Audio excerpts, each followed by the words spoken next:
أعوذ بالله من الشيطان الرجيم بسم الله الرحمن الرحيم الحمد لله رب العالمين بارئ الخلائق أجمعين والصلاة والسلام على أشرف الأنبياء والمرسلين سيدنا ونبينا وحبيب قلوبنا وطبيب نفوسنا وشفيع ذنوبنا أبي القاسم محمد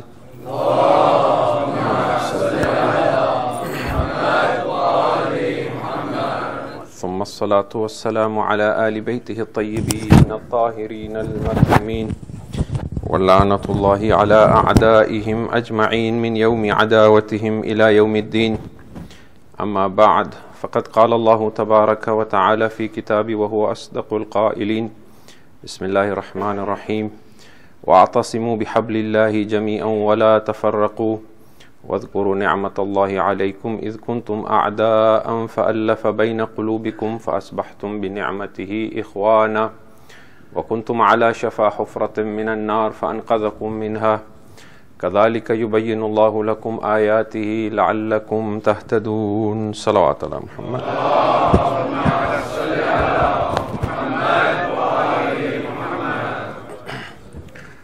Last night we began discussing how theological schools were formed in Islam, and we talked about the concept of al-adala in tashayyu'.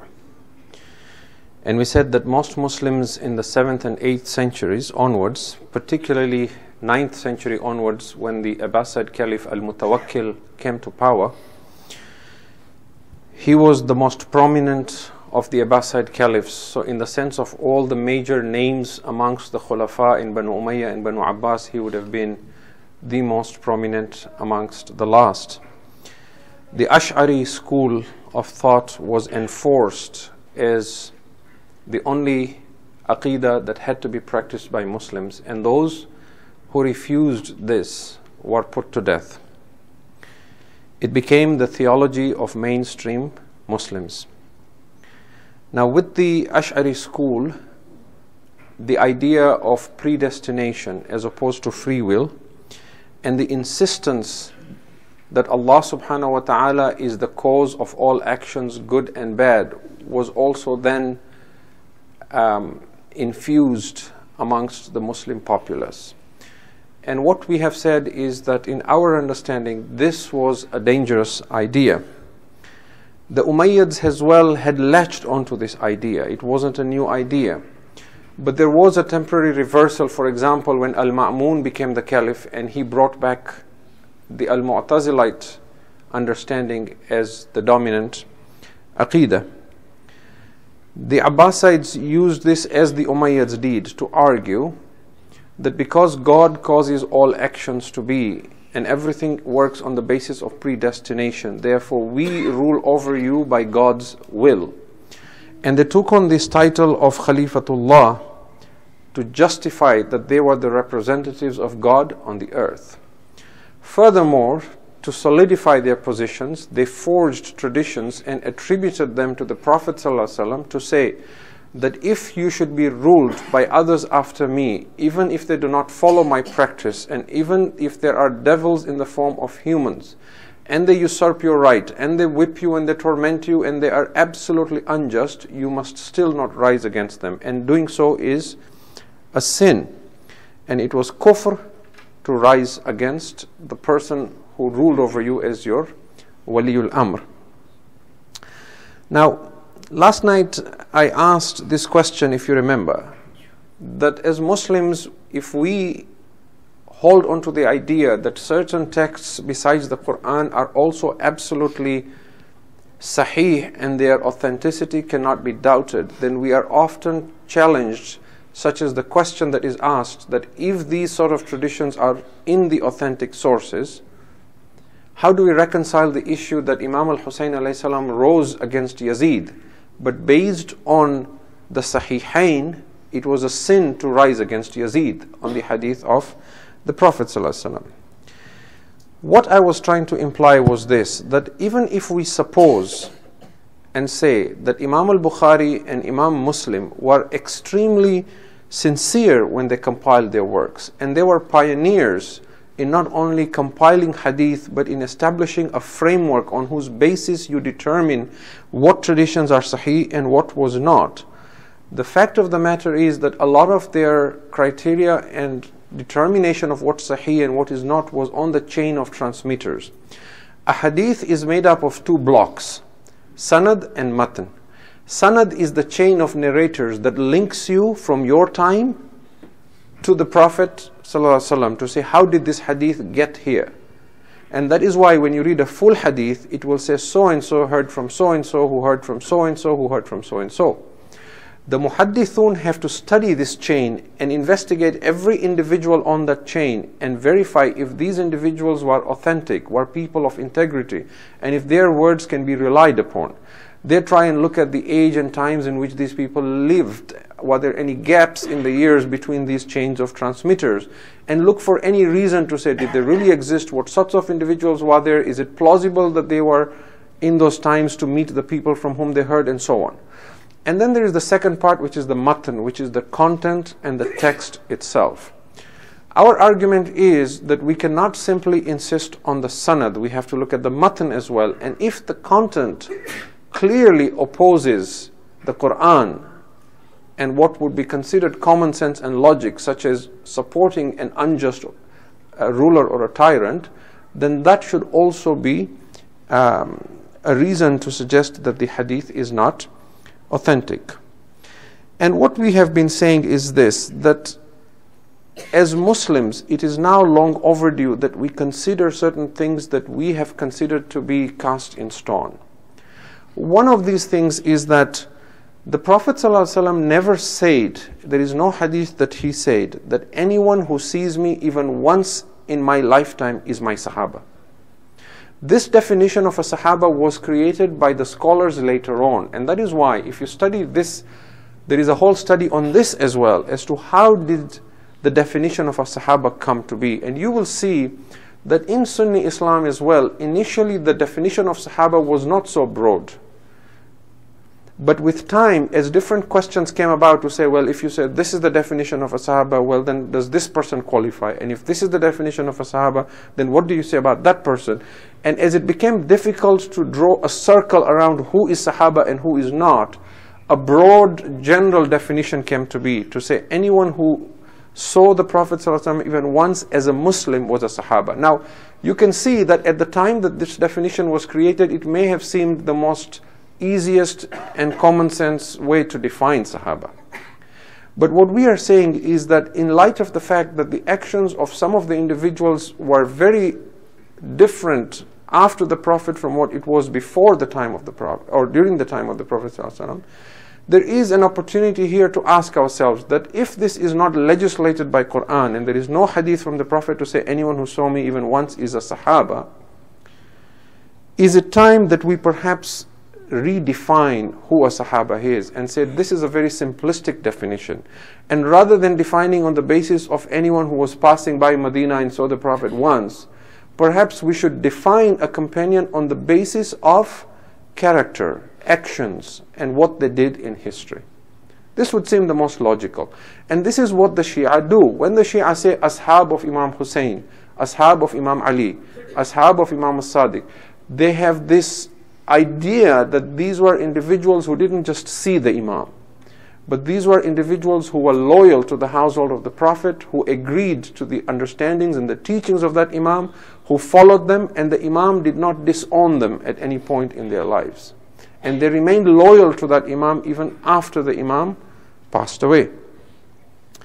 The other thing that we have been saying that deserves re-looking at, and obviously as Shias it is not our place to say to our Sunni brothers, you should question Bukhari, but we are simply saying that when we define the issues that lead to other issues downstream in the Ummah, these are perhaps points worthy of discussion for the Sunni brothers and sisters amongst themselves.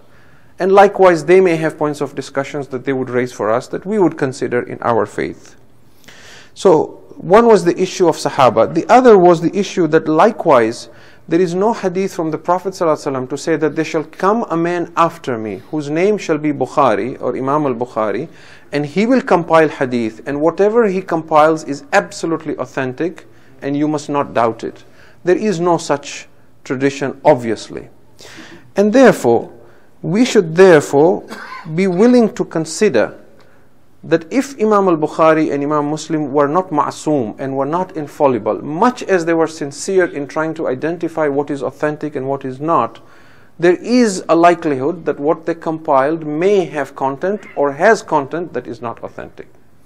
When the Shias argue for the isma of their Imams and say that the Imams from the Ahlul Bayt are ma'soom, they have a point by which they can argue that. They can put forth, for example, the ayat of Tathhir from the Quran and say that the Quran vouches for their infallibility and says to the Ahlul Bayt alayhimus salam that innama yuridullah, Allah has willed this.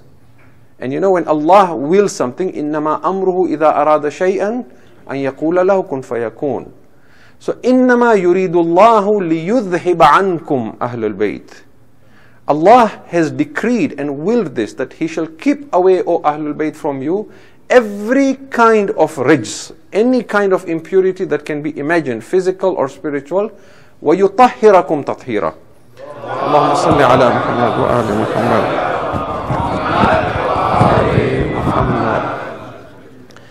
But we cannot argue this for the case of anyone else. And therefore it should not seem so earth-shattering and shocking that we might consider that there is something that Imam al-Bukhari thought was authentic but is not.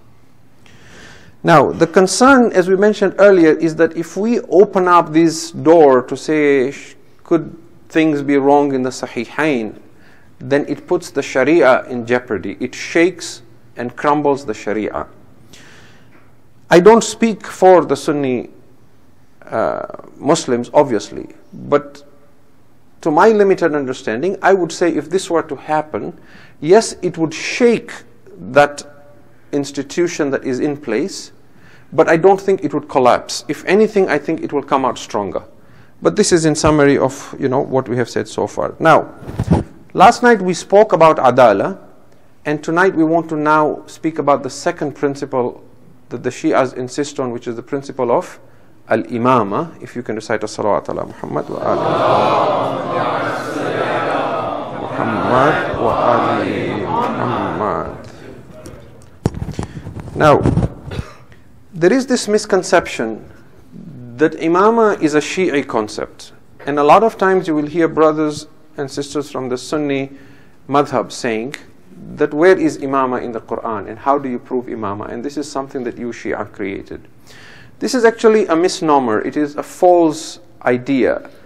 Imamah is very much present in all the Muslim madhabs and in all the Ummah.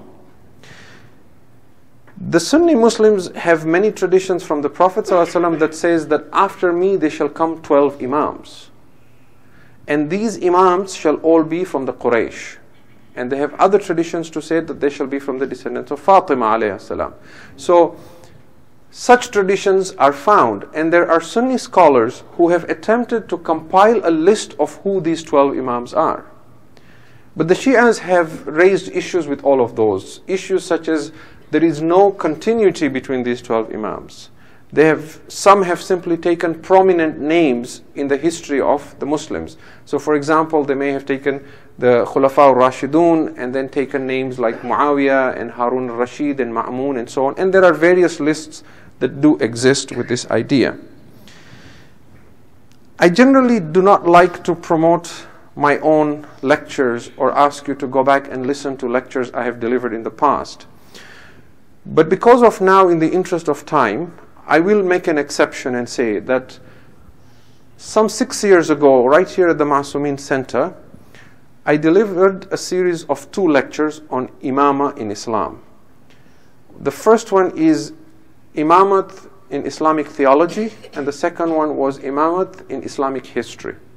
This was around 2011, and you will find this online on YouTube and others. And in these lectures, I have gone into a lot of details to say that in the Ash'ari school, there have been some major names and theologians like Abu Bakr al-Baqilani and at-Taftazani. These were the giants of Ash'ari theology, and they have discussed Imamat at great length. As an example, Abu Bakr al-Baqilani, who was a Maliki jurist and a Qadi, Ibn Taymiyyah says, there is no greater Ash'ari theologian than al-Baqilani. And there has never been anyone before him, nor shall there be anyone after him. He is unparalleled and unrivaled in his knowledge of Ash'ari theology. And he wrote 52 volumes defending the Ash'ari theology.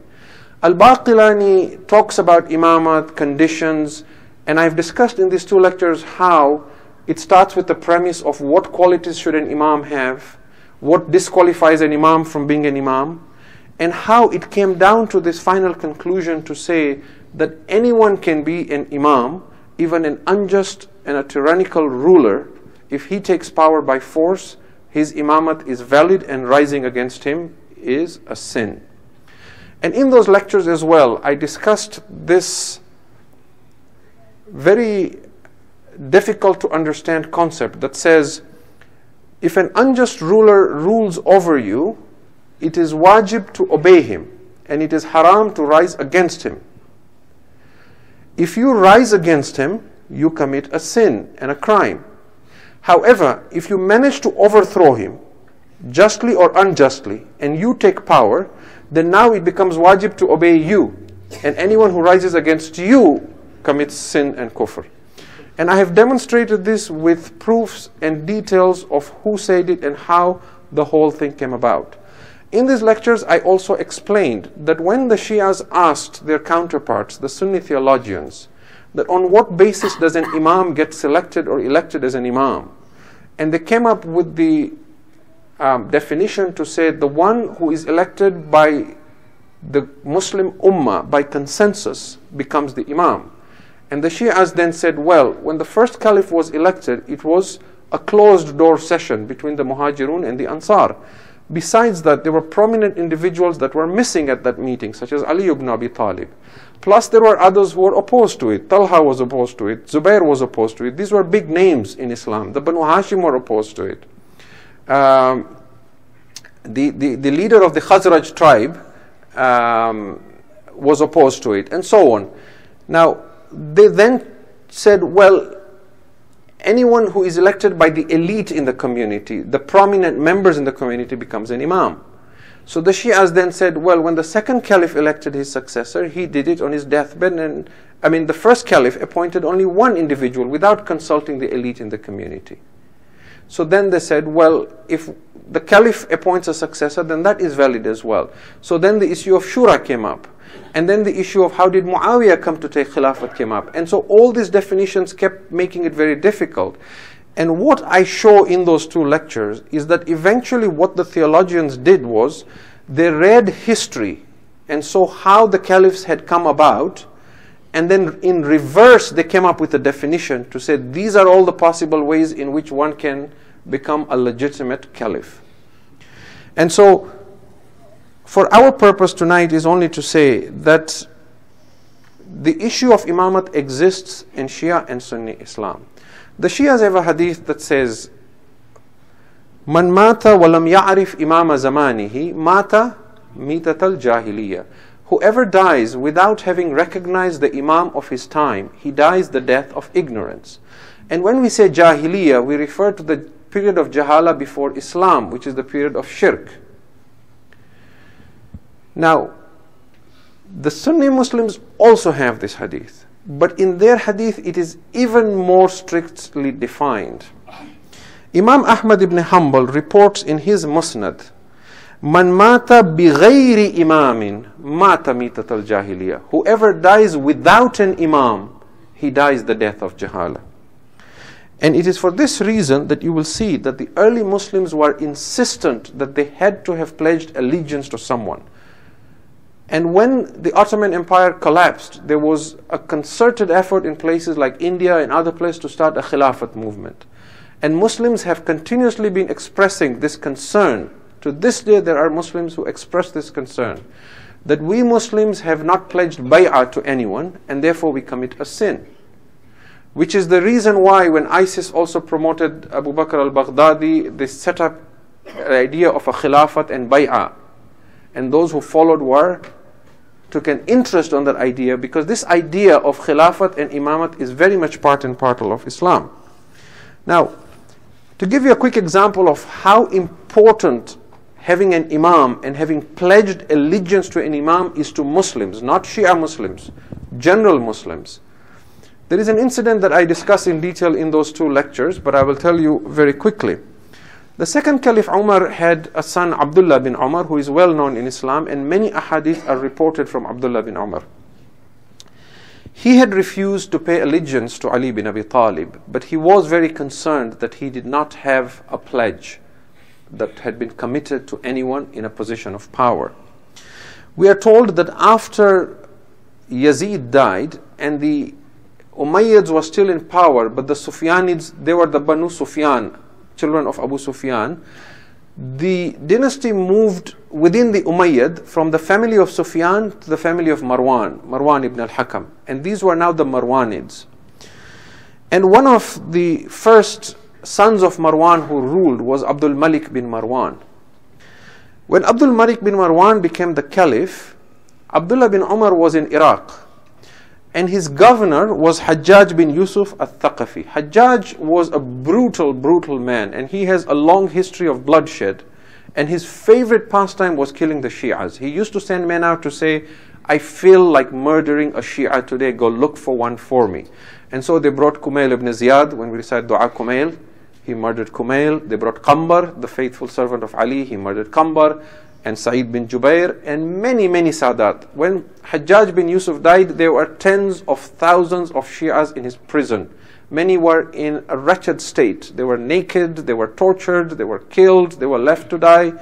And as I said, the Abbasids as well tortured the Sadat and the family of the Prophet greatly, burying them alive in walls and using their blood mixed with cement to build their palaces. They even relished in saying our palaces should be built with the blood of the followers of Ali. Now, when Abdullah bin Umar found out that Abdul Malik bin Marwan has become the Caliph, that same night he said, I cannot sleep unless I have done bay'ah to the Imam of the time.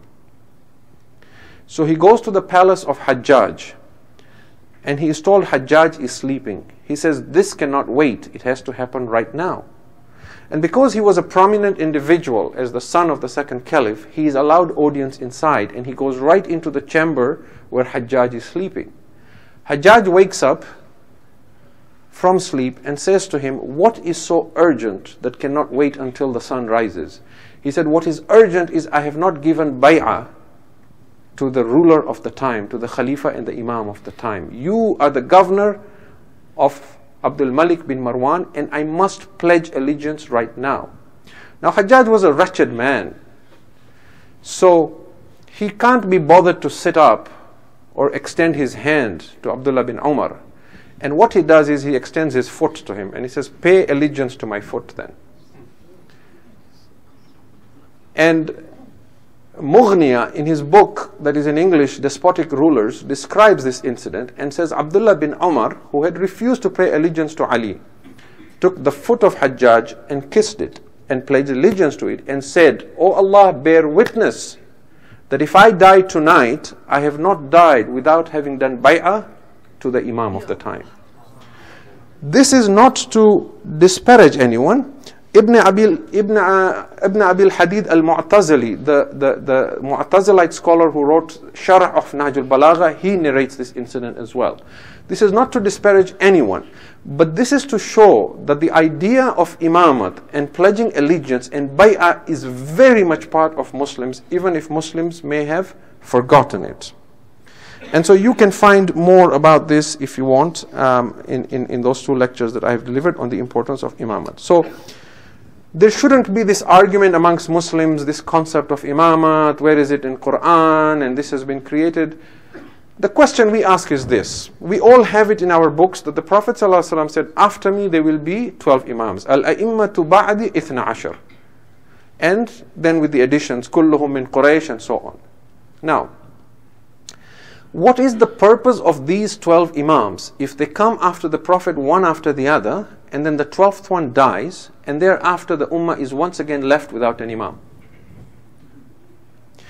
Either the imamate should continue so that until the world exists, one of these 12 is still alive. Or when the 12th one dies, the world should come to an end. Then it makes sense to say that the Prophet was trying to say that my knowledge and this guidance and Islam will continue to have an imam until the end of times, because there is no other prophet or book after this. But if there were imams who came after the Prophet, either continuously or sporadically, and somewhere in the 7th, 8th century, 9th century, the last one dies, and the ummah is now left again orphaned without an imam, then what was the whole idea of saying after me there will be 12 imams?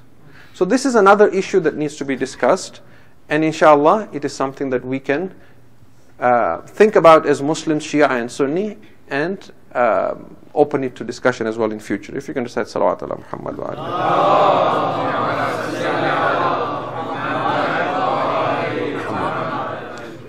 I now want to jump onto a different segment of this discussion, which I hinted at yesterday, which is to say, the imams in the madhab of Shia are all related to each other, father, son, father, son. There is only one difference, that after Ali bin Abi Talib is his elder son Al-Hassan, and then it's his brother Al-Hussein. And after Imam Al-Hussein, it goes from father to son until the final Imam, Al-Hujjat Al-Qa'im, Ajjalallahu Ta'ala Farajahu Sharif. Allahumma salli ala Muhammad wa ali Muhammad.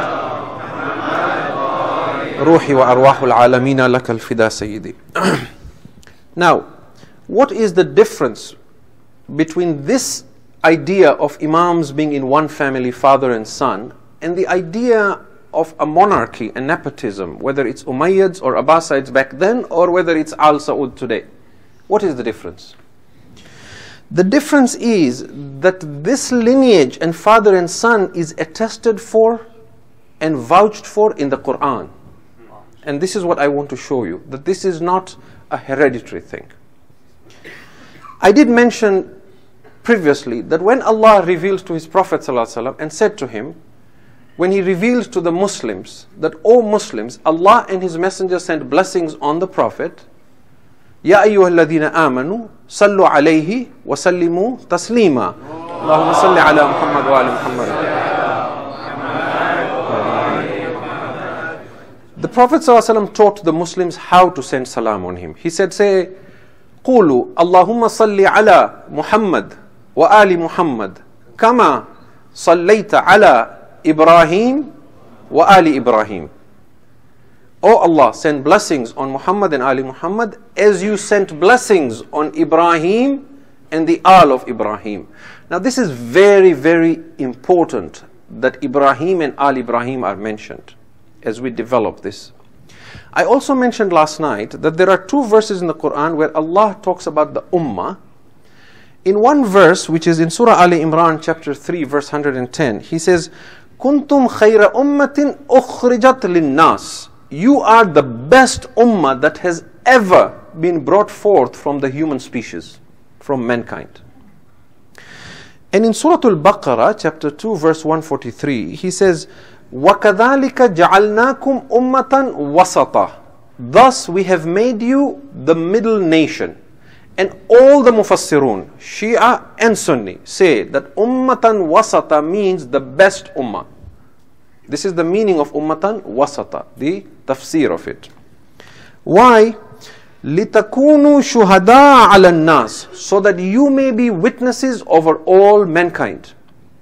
وَيَكُونَ الرَّسُولُ عَلَيْكُمْ شَهِيدًا. And Rasul will then be a witness over you.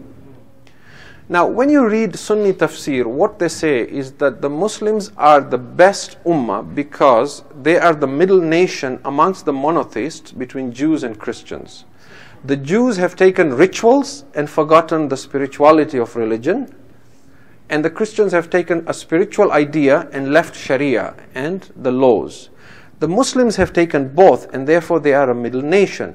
And therefore the Muslim Ummah shall bear witness over the Jews and Christians on the Day of Judgment, and then the Prophet will bear witness on the Muslim Ummah. Now, I want you to park these thoughts and ideas in your mind for a moment, and now I want to talk about something else. Now, I will, if time permits tonight, say that I have this whole discussion where we ask our Muslim brothers and sisters who are not Shia, what would be the reason why the Prophet ﷺ would not appoint a successor? Because there is no hadith from the Prophet ﷺ that says, I am not appointing a successor, or Allah has told me not to appoint a successor. How is it conceivable to you that months before at Ghadir, he said to the Muslims, I'm leaving soon, this is my farewell pilgrimage, this is Hajjatul Wida. In Medina, he told them, every year Jibreel comes to me and recites the Quran with me. This year he recited with me twice, and therefore I know I'm leaving. He didn't pass away suddenly. He fell ill on a Thursday, he passed away on a Monday. Everyone knew he was passing away, which is why they did not join the army of Osama. Yet no one thought it wise to ask the Prophet, what should we do after you? And the Prophet also is not telling them what to do after. Yes, there is the Prophet ﷺ telling them, give me a paper and pen, I may write something, you will not go astray after me. But he is denied the paper and pen. So what would be the possible reason why the Prophet ﷺ and Allah would not want a successor appointed? Now, when I talk about it separately, I will give you all the various reasons. But the predominant reason that is given is this, that the Prophet ﷺ lived at a time when the Arabs were very tribalistic. And he did not want to promote this idea of tribalism and dynasties, where if he appointed someone from his family, then it will set this precedence of tribalism in the Muslim Ummah.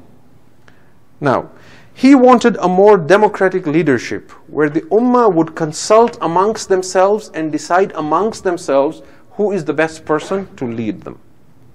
Okay.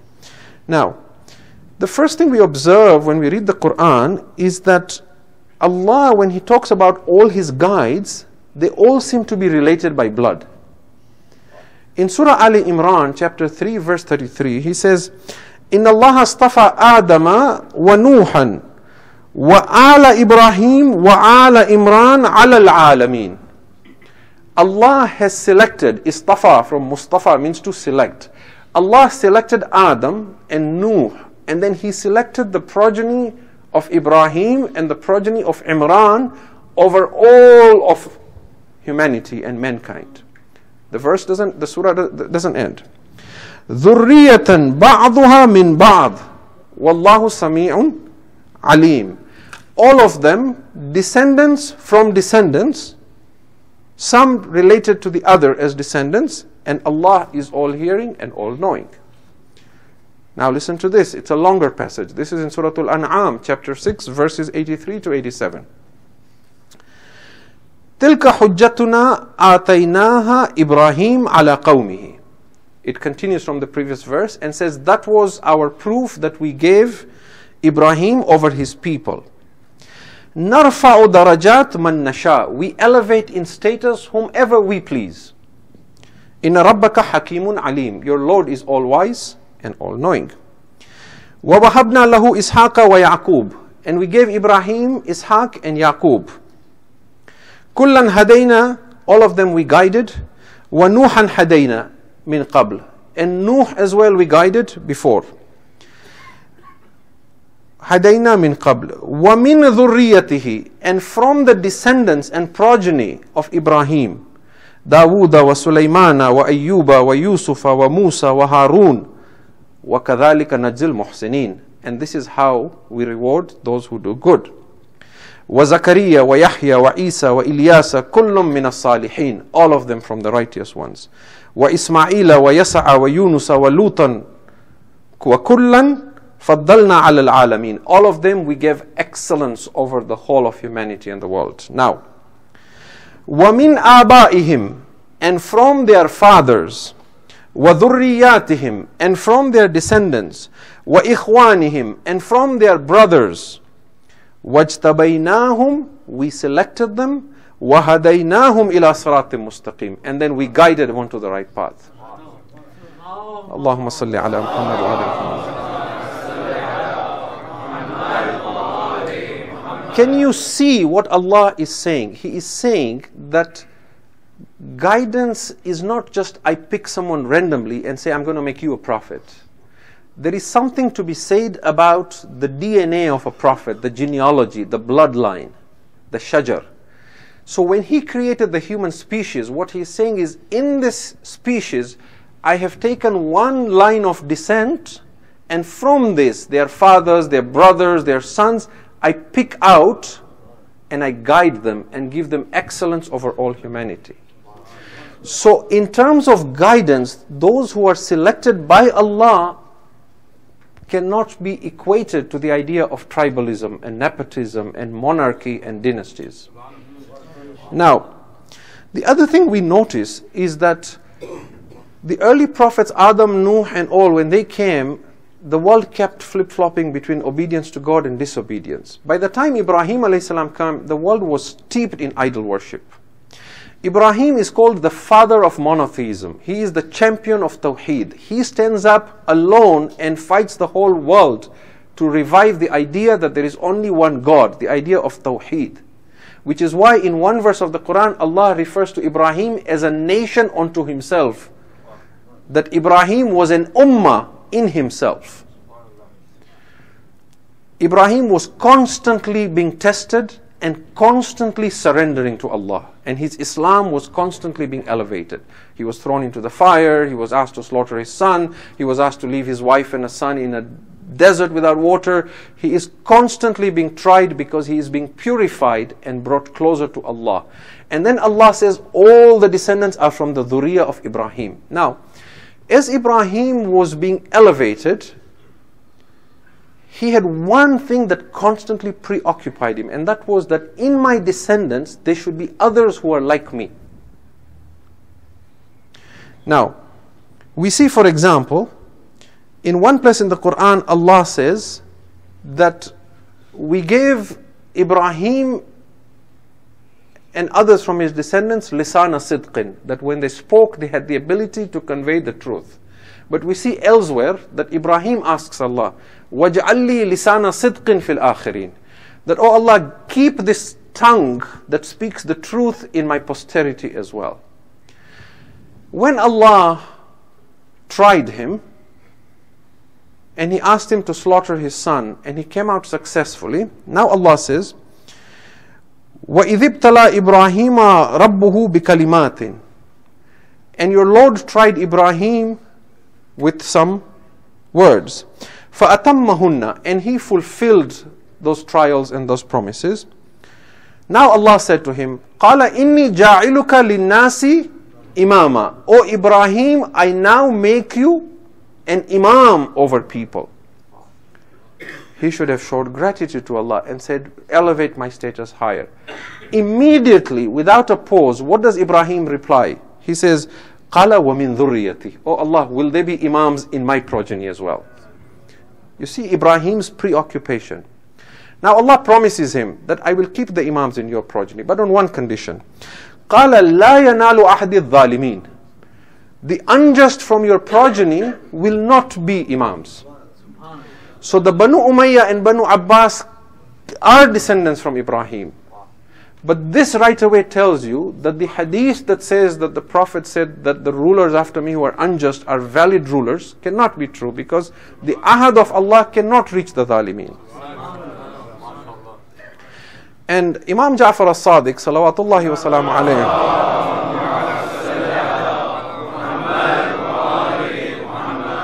he says, إِنَّ اللَّهَ اتَّخَذَ إِبْرَاهِيمَ نَبِيًّا قَبْلَ أَنْ يَتَّخَذَهُ رَسُولًا. Allah made Ibrahim a Nabi before he made him a Rasul. وَاتَّخَذَ إِبْرَاهِيمَ رَسُولًا قَبْلَ أَنْ يَتَّخَذَهُ خَلِيلًا. And he took Ibrahim as, he made him an apostle, a messenger, before he made him a friend.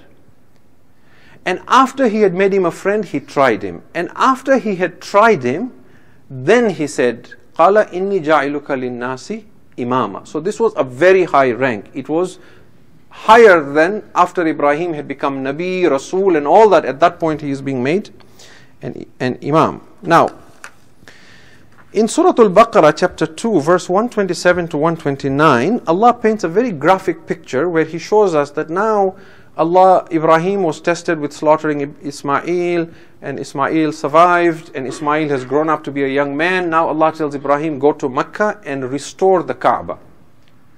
Now, the picture here is Ibrahim and Ismail are building the Kaaba.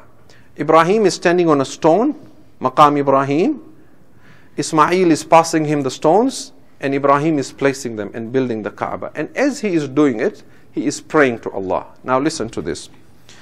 وَإِذْ يَرْفَعُ إِبْرَاهِيمَ الْقَوَائِدَ مِنَ الْبَيْتِ. And when Ibrahim was raising the foundation of the house, وَإِسْمَاعِيل, and Ismail was with him. رَبَّنَا تَقَبَّلْ مِنَّا إِنَّكَ أَنْتَ السَّمِيعُ الْعَلِيمُ. And this is very beautiful. It doesn't say qala, because it is to show, to bring that graphic image into your mind, that while he is doing it, there is such intense submissiveness and humility that while they're building, Ibrahim is saying, my Lord, accept this from us. Indeed, you are one who hears and knows. رَبَّنَا وَجَعَلْنَا مُسْلِمَيْنِ لَكَ. Oh Allah, make me and my son Ismail not Muslims, submissive to you. Give us a higher station of submission. You see, it doesn't say وَجَعَلْنَا مُسْلِمَيْنِ. It says مُسْلِمَيْنِ لَكَ. And all the Mufassirun say, he is asking for a higher. It is not possible that at this point Ibrahim is asking Allah that make me and Ismail Muslims. Because Ismail has grown up now. He has already sacrificed Ismail. He has left Ismail and his mother in the desert. He has been thrown into the fire. He is not saying, make me a Muslim from a mushrik. وَجَعَلْنَا مُسْلِمَيْنِ لَكَ. Make me and Ismail even more submissive to you. وَمِنْ ذُرِّيَّتِنَا أُمَّةً مُسْلِمَةً لَكَ. And from our progeny as well, let there be an ummah that is also muslimatan lak. And Mufassirun will tell you from an Arabic grammar perspective, because it is one statement, therefore, in the same sense that Ibrahim was asking for him and Ismail to be muslimatan lak, in that same sense, he is asking that there should be an ummah from his progeny that is equally submissive to you. Because it is one statement, muslimatan lak. But he wants it to be an ummah that is from his dhurriyyah. You can see how preoccupied he is with the idea that it should remain in his progeny. وَأَرِنَا مَنَاسِكَنَا وَتُبْ عَلَيْنَا إِنَّكَ أَنْتَ التَّوَّابُ الرَّحِيمُ رَبَّنَا وَابْعَثْ فِيهِمْ رَسُولًا مِّنْهُمْ. And Allah send a messenger to these people who purifies them, teaches them the book. And that prayer is answered in Suratul Jum'ah. Now, Imam Jaffer as-Sadiq salawatullahi wa salamu alayhi, Allahumma salli ala Muhammad. He says, look, it is not possible to say that when Allah says, وَجَعَلْنَاكُمْ أُمَّةً وَسَطًا, we have made you a middle nation, that you may be witnesses over all mankind, and the Prophet may be a witness over you, that this refers to the whole ummah. He says to his companion, do you not know that amongst Muslims there are some who are so deceitful that you cannot trust them with a handful of dates? If they bear witness about a handful of dates, a sa'a of dates, their witness, their shahada is not trustworthy. And the ayat that says, and we made you a middle nation, ummatan wasata, litakunu shuhadai ala nas, it does not qualify it and say, we have made the righteous amongst you to be the best nation, that you may be witnesses over people. It says all of this ummatan wasata shall be witnesses over people. So Imam as-Sadiq argues and says it's not possible that it covers the whole Muslim ummah. And then he goes to explain. He says, we, the Ahlul Bayt, we are the ummatan wasata. We shall bear witness over all the deeds of mankind, and the Prophet, our grandfather, shall bear witness to us. And it is we that Allah refers to when He says, Kuntum khayra ummatin ukhrijat linnas. You are the best ummah that has ever been brought forth from mankind. Because when you look at all the verses where God talks of bringing forth prophets and excelling them over humanity, He is talking of an exclusive group. The proof that Imam as-Sadiq gives that this khayra ummatin is with Ahlul Bayt and this ummatan wasata is with Ahlul Bayt is that Ibrahim had prayed for this. That just as you make me and Ismail muslimatan lak, I am asking you, O Allah, wa min dhurriyatina ummatan muslimatan lak. So that prayer of Ibrahim, that in my dhurriya there should be an ummah. The same word ummah that Ibrahim is praying for is in kuntum khayra ummah and wa kadhalika ja'alnakum ummatan wasata. This is the Shia argument, to say that you cannot make it universal and say the whole of humanity is pious. All the Muslim ummah will be witnesses over mankind. This is an exclusive ummah that is chosen from one lineage by Allah subhanahu wa ta'ala to be the guides for humanity and to be the witnesses over their actions, over whom the Prophet will bear witness, and they are the best of all of God's creation from His humanity. If you can recite a salawat ala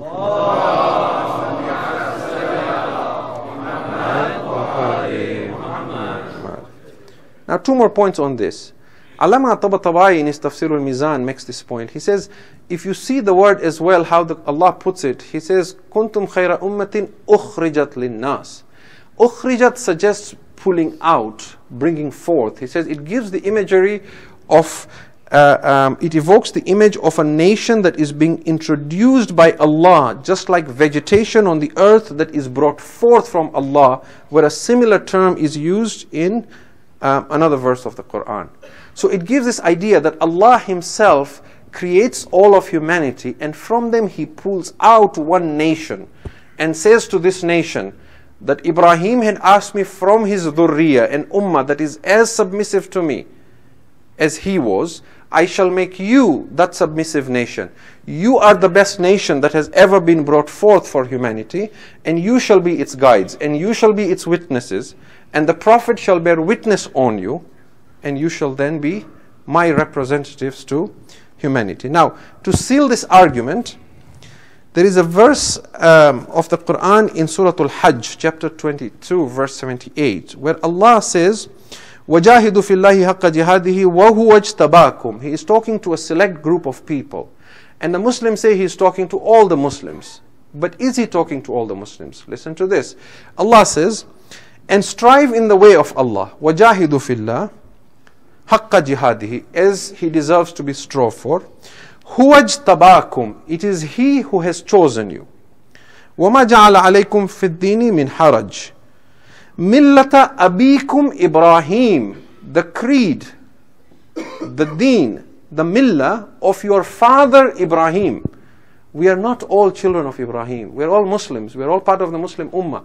But we cannot all claim our father is Ibrahim. Allah is clearly saying He chose you. Ijtabakum millata abikum Ibrahim, your father Ibrahim, huwa sammakum muslimin min qablu wa fi hadha. It is He who named you Muslims now and before. لِيَكُونَ الرَّسُولُ شَهِيدًا عَلَيْكُمْ, so that the Prophet may be a witness over you. وَتَكُونُوا شُهَدَاءَ عَلَى النَّاسِ, and you may be witnesses over people. So that verse had said, you are the ummatan wasata, that you may be a witness over mankind, and the Prophet may be a witness over you. It just said ummatan wasata. This verse is saying so that the Prophet may be a witness over you and you may be a witness over people, but it is directly referring to them when saying your father Ibrahim. So it is not the whole ummah. So what we say now is this, that if you agree with us that the Imams after the Prophet are 12, and if you agree with the Quran that Ibrahim had prayed for an ummah that is as submissive to him as he was submissive to God, we present to you 12 Imams from the Ahlul Bayt alayhimus salam. Bring your list of 12 Imams who are as submissive to Allah as Ibrahim was, and let us decide as brothers and sisters which of these 12 were as submissive to Allah as Ibrahim and Ismail were. And whoever we conclude on, by Allah we will follow him and become one ummah.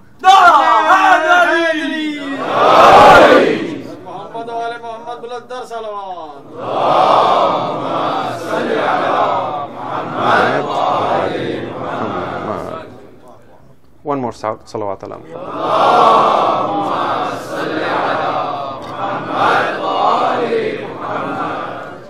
You don't even have to give 12 names. Just show us, because it's not possible that Allah did not answer the prayer of Ibrahim. In that same set of verses, He asked that send a prophet to these people, and Allah replied it. In Surah Jum'ah, He confirms that the prophet is the answer to Ibrahim's prayer. So we don't even ask for 12 names. We are saying only this much. Guide us to that ummah from the dhurriyyah of Ibrahim that is muslimatan lak, and we shall follow that. I now have to shift to a different subject. So that is the discussion that Imamah descendants is not hereditary and nepotism. This discussion will now continue tomorrow, but I just want to initiate it for 5 or 10 minutes, inshallah, and then come towards Masa'ib. We're now going to begin discussing, as respectfully as we can and as sincerely as we can, in the interest of uniting the ummah, the issue of that, since we have introduced adala and imamah from the tashayyu perspective, and we have argued the rights of the Ahlul Bayt alayhimus salam, that they are not merely people to honor and love and praise and recite na'at and follow in spirituality, but they are the guides of the ummah, and their aqidah is to be followed, and they are the repositories of the knowledge of the Prophet.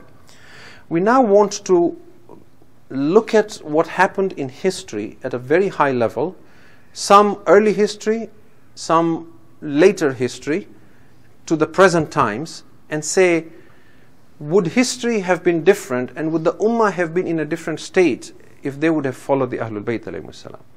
In order to do that, we will unfortunately have to present the Shia objections to how those who ruled instead of the Ahlul Bayt ruled. And we will not do this to disparage them, but to just show the difference, and where the Imams from the Ahlul Bayt had a concern and where they raised objection. We were going to do a very detailed analysis of what was the climate in Medina just before Rasulullah ﷺ passed away and immediately after.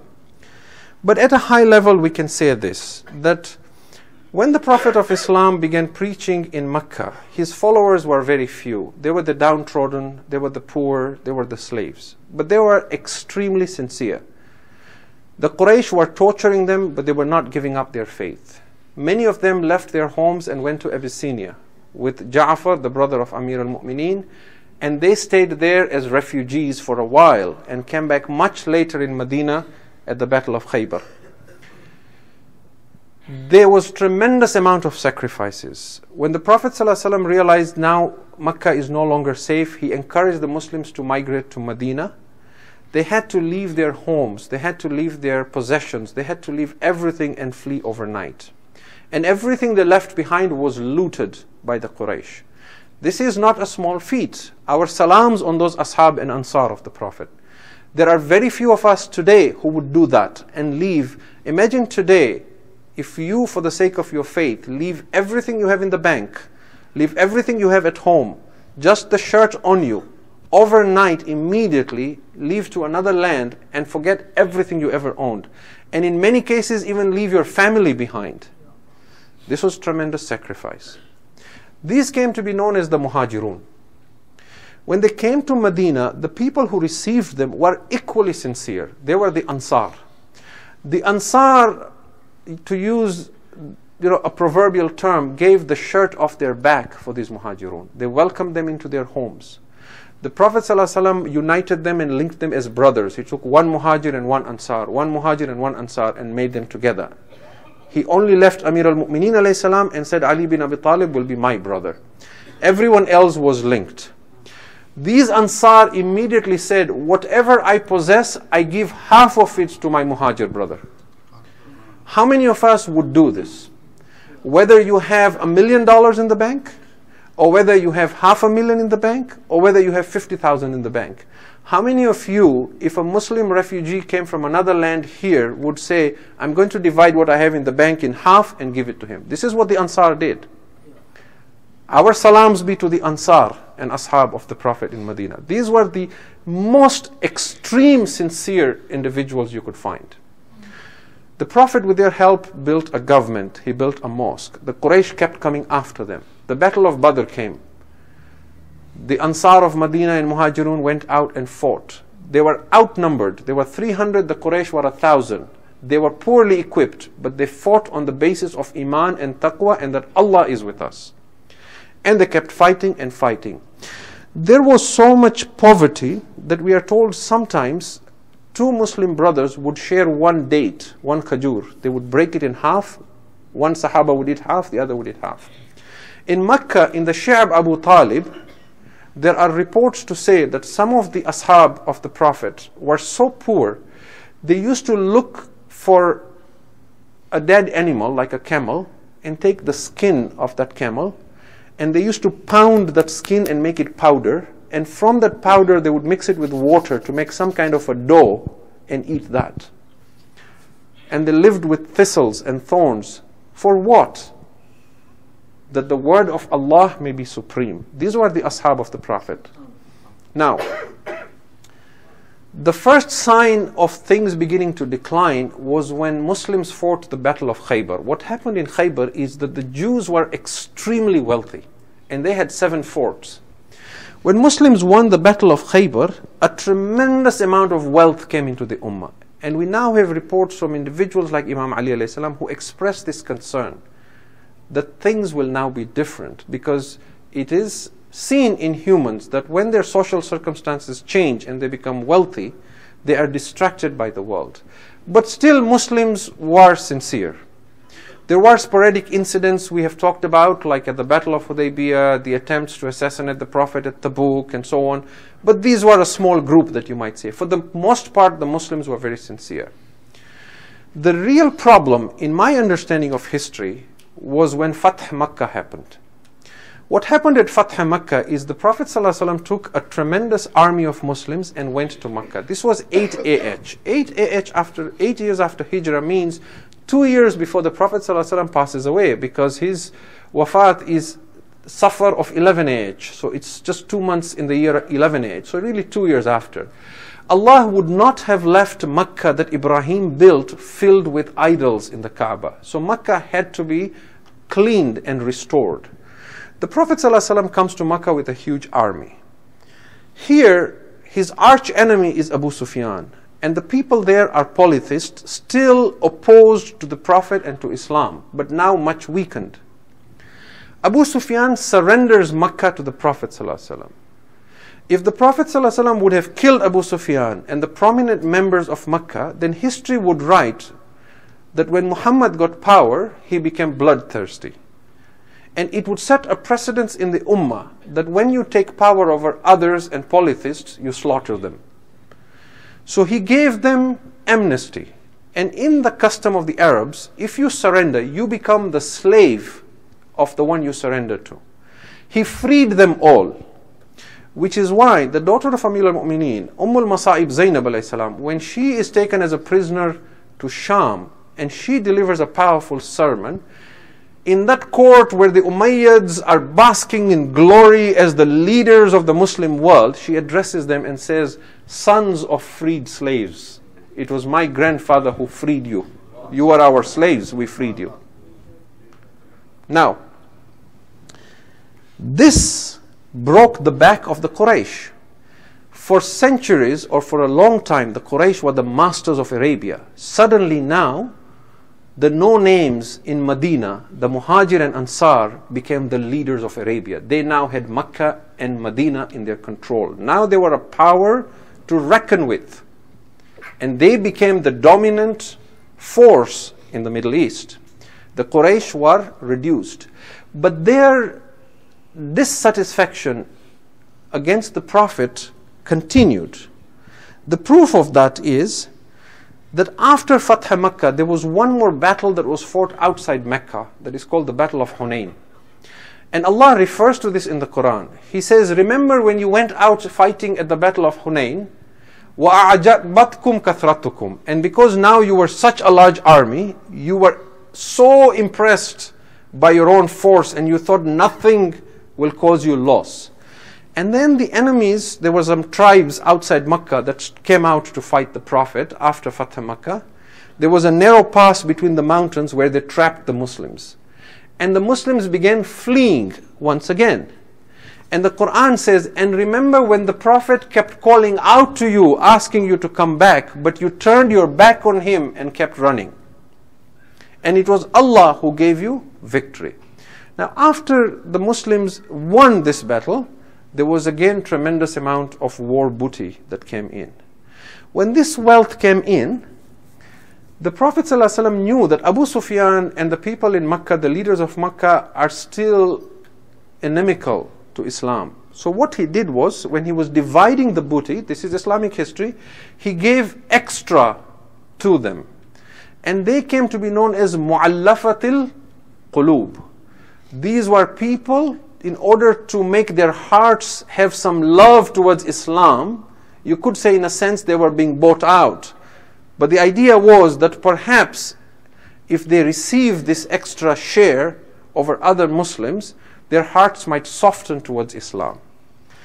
The very, very sincere Ansar who came from Medina were hurt by this. They said to Rasulullah, we have supported, they started talking amongst themselves. The Prophet had no one to support him. He was with a small group of oppressed place in Mecca. He came to Medina. We gave shelter. We sacrificed our lives. We did everything for Islam. And now when Mecca is ours and Islam has grown to such an empire, when the wealth is being divided, we are getting less. And these who are the enemies of Islam, they are getting so much. Now go read the history. You will see that the Prophet ﷺ, when he heard this, he called his Ansar. And he gave a very moving speech to them. If you read that speech, you will weep. He said to them, O my Ansar, if you wish, you can say that Muhammad had no one to help him and we helped him. If you wish, you can say that Muhammad was oppressed and we rescued him. If you wish, you can say that we fought for Muhammad. If you wish, you can say, and he said all that.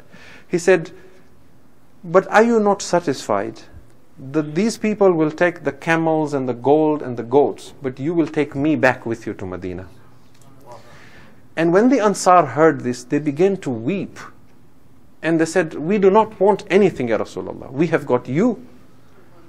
And he promised them that even though I was a Meccan, and Mecca is my watan, and I long for Mecca, I will go back with you, Medina, and I will be buried in Medina, in your midst. And they were overjoyed. So now he took them back to Medina. Now, the reason I'm saying all this is because tomorrow night, when I begin discussing the Khilafat of Abu Bakr, the first Caliph, both Shia and Sunni are in agreement that he was not ma'asum. So even if you judge him with the best of intentions to say once he took power he was trying to do the best he could, you must concede that he may have made decisions that were detrimental. The point I will argue tomorrow is that there are two decisions that the Caliph made that proved to be a disaster in the Ummah going down. The first thing was that in order to consolidate the power, what happened is when Abu Bakr became the Caliph, there were many tribes outside Medina who said, we're not going to pay zakat anymore. We had an agreement with the Prophet, we were paying zakat, we're not going to pay him. And what Abu Bakr did was, he decided he will fight them, and he went to war against the Muslim tribes who refused to pay zakat. And these are known in history as the Riddler Wars, Hurub Ridda. You can search this, the whole Wikipedia on this. And we're told even the Caliph Umar was surprised at this and said to Abu Bakr that the Prophet never did this. Are you going to go to war to collect zakat? And he said, yes, I will do it. Now, to consolidate power, what the Caliph Abu Bakr did was, for some reason, he made this judgment that I will not be able to use the Ansar because they are of no name and status. He brought all the prominent names from Makkah and gave them positions of authority. People like Khalid bin Walid. Khalid bin Walid is the one at Uhud who turned around and attacked the Muslims from the other side. Muslims today praise him as Sayfullah, the sword of Allah. But I shall mention things regarding Khalid bin Walid tomorrow, and you decide if he is Sayfullah. So he brought people like this. He brought the descendants of Abu Sufyan back to power. people like Muawiyah. And when you trace these down history, you find this is how Muawiyah came to rule over Syria. He was appointed as a governor of Syria by the second Caliph Umar. Now here is what I'm trying to show you. That the Prophet ﷺ fought the Quraysh all his life. He diminished and weakened their power and broke their back. He did this on the basis of his most sincere Sahaba, the Muhajirun and the Ansar. Because he argued on this basis and he relied on this basis that as long as we have taqwa and iman and we put our trust on Allah, we don't need the social status and the standing. We can rely on our trust in Allah to fight our enemies. For some reason, the Caliph Abu Bakr, instead of following that policy and saying, we as Muslims, following our sincerity and on the iman and taqwa of the Ansar and Muhajirun, we shall spread Islam, he went back to the old Quraysh leaders and said, we need your help to build Islam. And they obviously came in, but some of them, you may not judge them thus, but the Shia judge them that, came in with now ideas of expansionism, taking land, building power, and restoring wealth. The Quraysh had fought the Prophet not because he said there was one God. They fought the Prophet for economic reasons as well, because Mecca was an economic powerhouse. People used to come from far and wide for pilgrimage to Mecca and offer gifts to the idols and put gold on the idols and so on. They told the Prophet, we can add your Allah to our 365 idols. Their problem was not that Allah was being emphasized. The problem was that the idols were being opposed. Now when their back broke, their eyes must have lit up. They must have thought, well, now we can't make money through the idols, but now we can make money this way. I am probably being a little unfair for those who think of Muawiyah and Yazid as Sahaba, but nonetheless, this is our understanding as the Shia. Now, when they came into power, there was a lot that went wrong. Karbala would not have happened if Muawiyah had not become the governor of Syria. If the early caliphs would not have allowed the Quraysh to come back to power and would have kept their role at a minimum and relied on the household of the Prophet and realized that in all the battles Allah gave us victory through Ali bin Abi Talib and we can rely on the Ahlul Bayt and the sincere Muhajirun and Ansar, then many things would have happened. One is that Islam would not have been accused of spreading by the sword. Secondly, there would have been guidance from this sincerity. And you will see when I talk about the Khilafat of Amir al-Mu'mineen that he was accused of not being wise politically because he was asking there were people who advised him that until you consolidate your power, don't start writing letters and saying to Muawiyah, stop being the governor and you come off the governorship and you come off the governorship. But he said, no, they all have to step down. Ammar Yasir will be my governor. Salman Farisi will be my governor. He was sending people who were not politically experienced to be the governors of different lands. Why? Because in Ali's understanding of Islam and the Prophet, leadership must remain with those who have taqwa first. They will learn the political ropes in time and not by politicians on whom you will rely to become muttaqi, which they will never will. Because what is at stake here is not temporal rule, but Islam that is to remain forever on the earth. So this is something we will try and develop as much as tomorrow will allow, and we shall see where this goes. The other issue, and I will conclude with this, that was disastrous in the Ummah is that the Khilafat and the government of Abu Bakr downplayed the role of the Ahlul Bayt alayhimus salam. Immediately, for example, Fadak was taken away, and there was an argument between the daughter of the Prophet and Abu Bakr.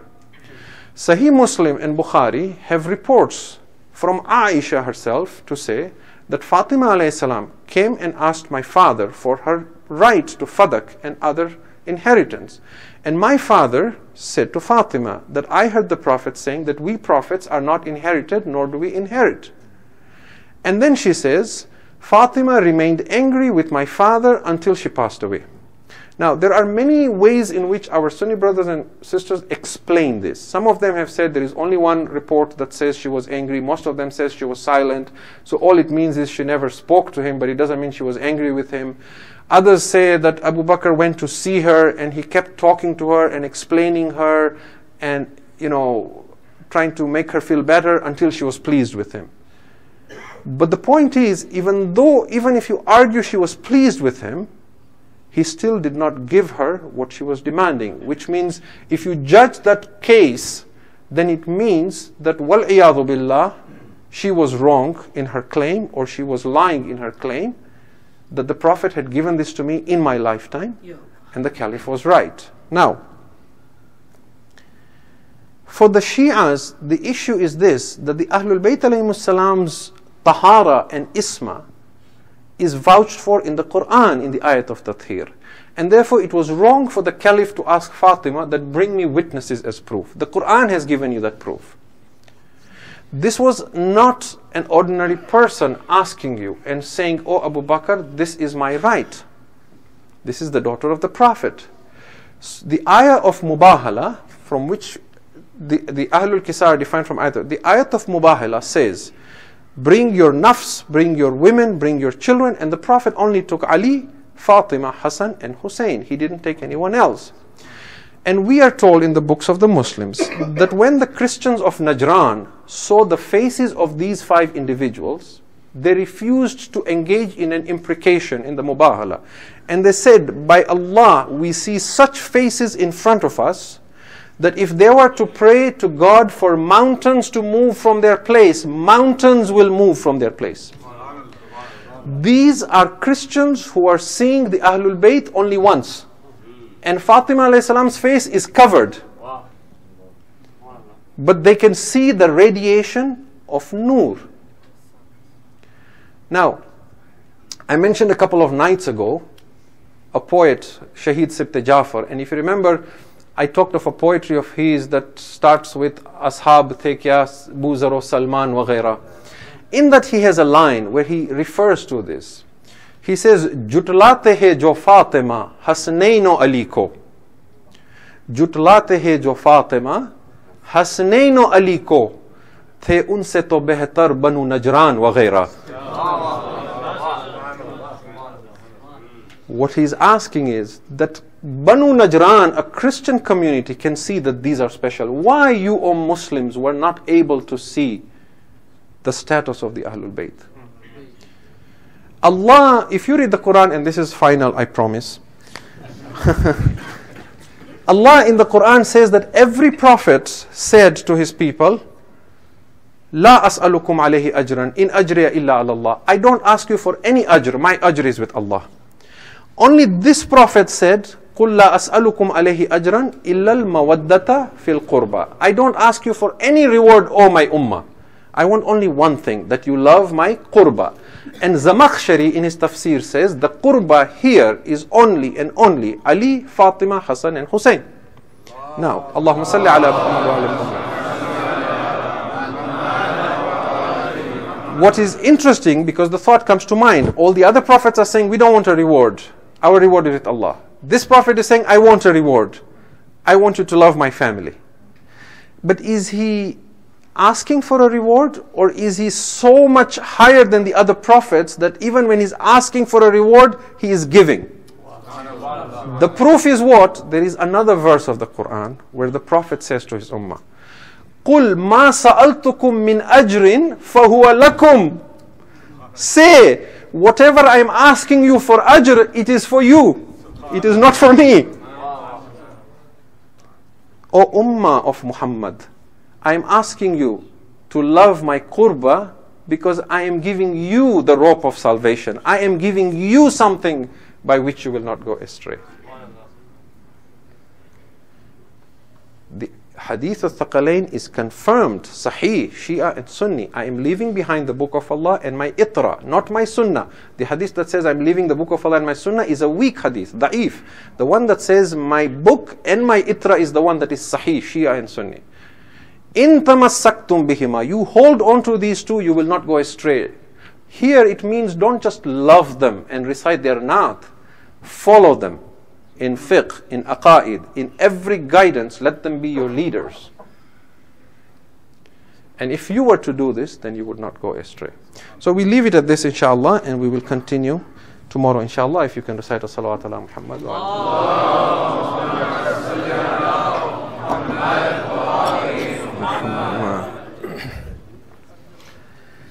Sallallahu wa sallama alayka ya Aba Abdullah. روحي وأرواح العالمين لك الفداء يا ليتنا كنا معكم سيدي ومولاي فنفوز فوزا عظيما. Tonight is the 7th night of Muharram, and we are now paying our respects to the children of Zahra alayha salam. Last night we offered our condolences to the daughter of Zahra, Zainab alayha salam, for her children. Tonight we offer condolences to Sibtul Akbar, the son of Fatima, Hassan alayhi salam, for his son Qasim and his other sons. The Ahlul Bayt alayhim salam were present in Karbala. The Ahlul Kisa were present in Karbala. Imam al-Hussein himself, as the final member of Ahlul Kisa, was there. Abul Fadl al-Abbas, as Shabih of Amir al-Mu'mineen, was there. Zainab alayhi salam as Saniya Zahra was there. Aliyun al-Akbar as the exact image of Rasulullah was there. And Hassan alayhi salam was there as his yatim Qasim. Imam al-Hassan had 4, 5, some say even 7 sons in Karbala.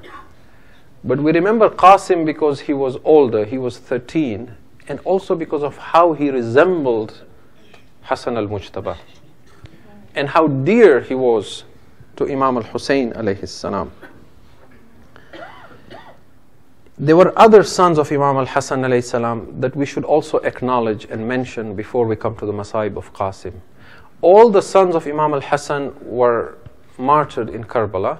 There was only one who was injured and he survived. He was called Hassan al-Muthanna, and he was taken as a prisoner. And all the Hassani descendants are from Hassan al-Muthanna.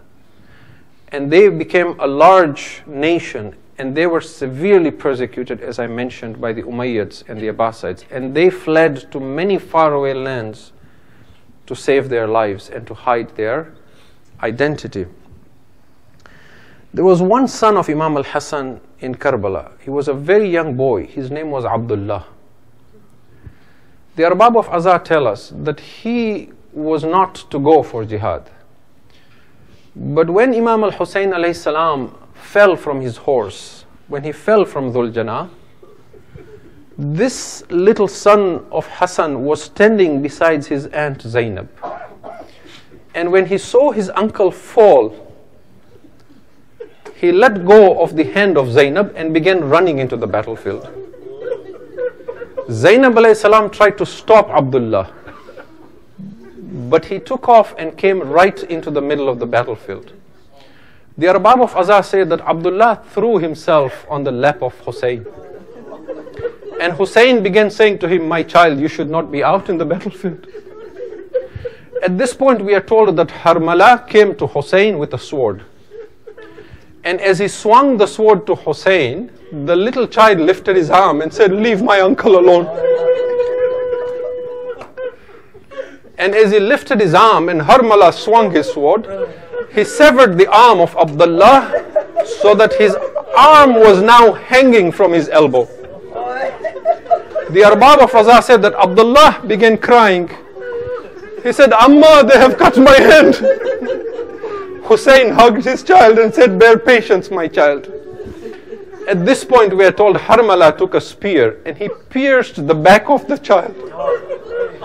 Hussein placed his Abdullah beside him. Ajrukum ala Allah. But on the night of Ashura, when Hussein alayhi salam was speaking to his Ashab and Ansar, and the Ashab and Ansar began expressing their loyalty and desire for Shahada, Qasim ibn al-Hassan began thinking, "I am only 13 years old. Will I also have this honor?" So he asks Imam al-Hussein alayhi salam. He says, "Ya Amma, am I also one who shall also be blessed with martyrdom tomorrow. وَأَنَا مِمَّنْ يُقْتَلْ غَدًا. To which Imam al-Hussein does not say to him, "O Qasim, yes, you will be one of the shaheed." He says him, "Ya Qasim, كيف الموت عندك?" "O Qasim, what is death to you?" A 13-year-old. He says, "Ya Amma ahalla min al-asal." It is sweeter than honey. If only Qasim knew what awaits his shahadat and how Allah will accept his shahadat, so that he is the wahid shaheed whose body will be trampled while he is alive. So he asks again, "Ya Amma, will I be shaheed tomorrow?" Hussein again does not tell him. He says, "Oh Qasim, tomorrow even your baby brother Aliyun al-Asghar will be shaheed." To which Qasim is alarmed. He says, "Ya Amma, will the enemies come into the tent?" He says, "No, oh Qasim, I will take Aliyun al-Asghar out." Ajrukum ala Allah. The day of Ashura came. Ashab and Ansar went and became shaheed. Aliyun al-Akbar became shaheed. We are told that Qasim kept coming to his uncle Hussein. "Amma, let me go for jihad. Amma, others have gone, let me go for jihad." Hussein would not give Qasim permission. The Arbab of Azza say Qasim was kissing the feet of Hussein. "Ya Amma, let me go for jihad." Hussein said, "No Qasim, you cannot go." He would kiss the hands of Hussein. "My uncle, let me go for shahadat." "No Qasim, when I want to see my brother Hassan, I look at you. You are the reason I get to do ziyarah of Hassan." When Qasim despaired, he went back to his mother. He complained to his mother. Farwa remembered that when Hassan was leaving this world, he had given an amulet to her and said, "Oh Farwa, keep this ta'weez with you. When the world closes on you, when there is no other way out and a great calamity befalls you, open this and you will find a short solution to what comes befalls you." When they opened that amulet, there were 2 letters inside. One was to his son Qasim, one was to Hussein. Qasim opened his father's letter. It said, "O Qasim, when you read this letter, I will not be with you in Karbala.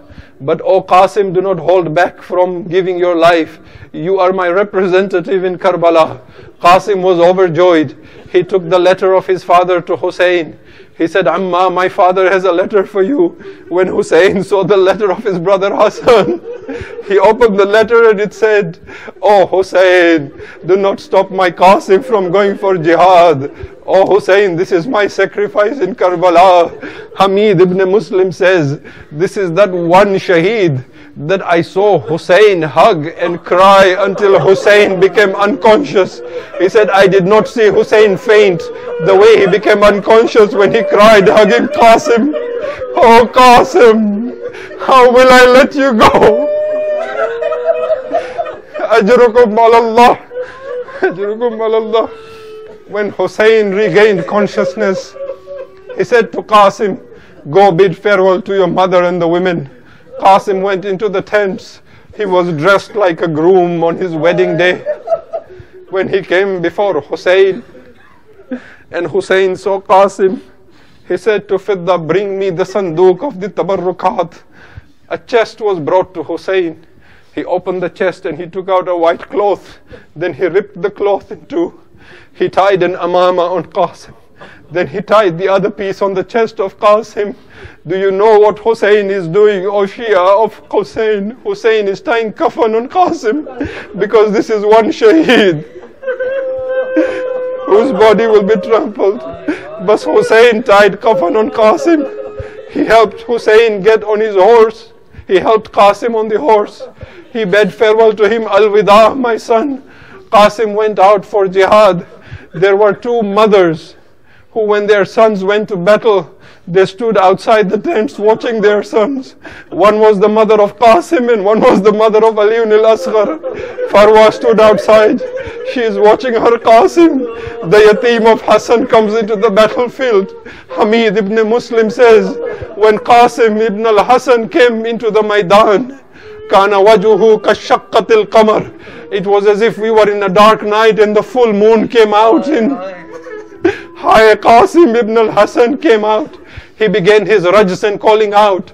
He said, "In tankiruni fa ana ibn al-Hasan." If you do not know me, I am the yatim of Hassan. Sibtun Nabiy al-Mustafa al-Mu'tamin. I am the grandson of Rasulullah. He begins fighting with the enemies. Umar ibn Saad says he is 13, but he is not ordinary. This is the son of Hassan. He sees one of his great commanders, Azraq bin Shami, Azraq al-Shami. He says, Azraq, go, you fight this boy. Azraq al-Shami says, it is beneath me to fight such a young boy. He sends one of his son, Qasim, sends him to Jahannam. He sends another one, Qasim, sends him to a Jahannam. He sends another son, Qasim, sends him to Jahannam. When Azraq al-Shami sees all his sons have been killed, he is enraged. He stands up. He says, I will fight this boy. Azraq al-Shami comes and fights. Qasim kills him as well. One after the other. Qasim cannot be defeated on the day of Ashura. Hamid ibn Muslim says, I was sitting with a wretched man called Amr bin Sa'ad al-Nufail al-Azdi. He looked at Qasim for a while. He said, by Allah, I will kill this boy. Hamid ibn Muslim says, I tried to hold him back. I said, oh man, such a handsome boy. His face radiates like a full moon. Why will you kill him? The man said, I will kill him to cause pain to Hussein. By Allah, I will hit him with such force that Hussein will feel the pain in his chest. This man, Amr bin Sa'ad, came out. The coward that he was, he kept looking for Qasim from behind. At one point we are told the strap on Qasim's sandal broke. Qasim was not tall enough for his feet to reach the stirrup of the horses.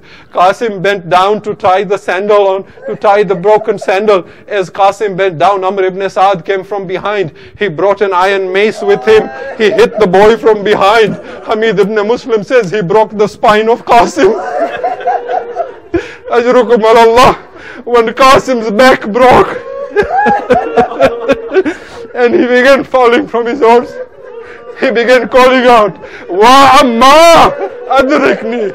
Hamid ibn Muslim says, every shaheed who fell, he called out once, Assalamu alayka ya Aba Abdullah, Ya Aba Abdullah Adrikni. This is one Wahid shaheed who kept crying continuously, Wa Amma Adrikni, Wa Amma Adrikni. Hamid ibn Muslim says, when other shuhada called out, Hussein may have lost strength in his feet.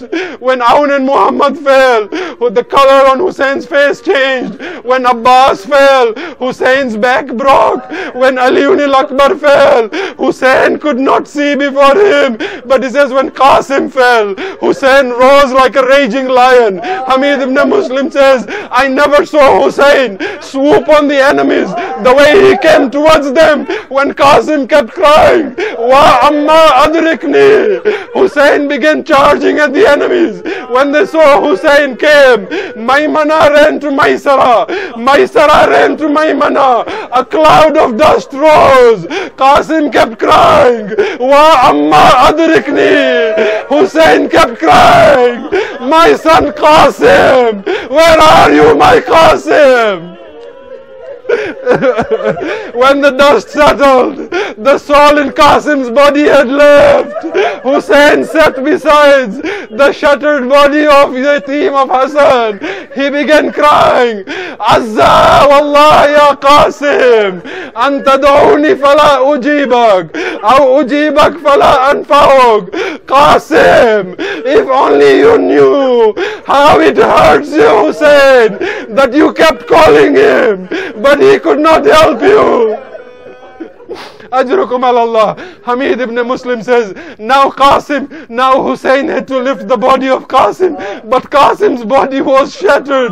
His limbs, this boy whose legs would not fit the stirrup of the horse, his legs had been stretched, his arms were stretched, his bones were broken. How should Hussein lift Qasim? He says, Hussein took the head of Qasim, he took the chest of Qasim, he placed it on his chest, he took one of the boy's arms, he placed it under one arm, he placed the other hand under his other arm. Then as Hussein walked back to the tents of the women, Qasim's feet was dragging on the hot sands of Karbala. Zainab brought Farwa out. Come, oh Farwa, your Qasim has come. Wa walada, wa qillata nasira. Hussein put the body of Qasim besides the body of Ali al-Akbar. He sat between them. He looked up to the heavens. Ya Rabbi, Hussein has lost all his sons. Wa ghurbata, wa qasima, wa madluma. Matam ya Hussein. Ya Hussein. Ya Hussein.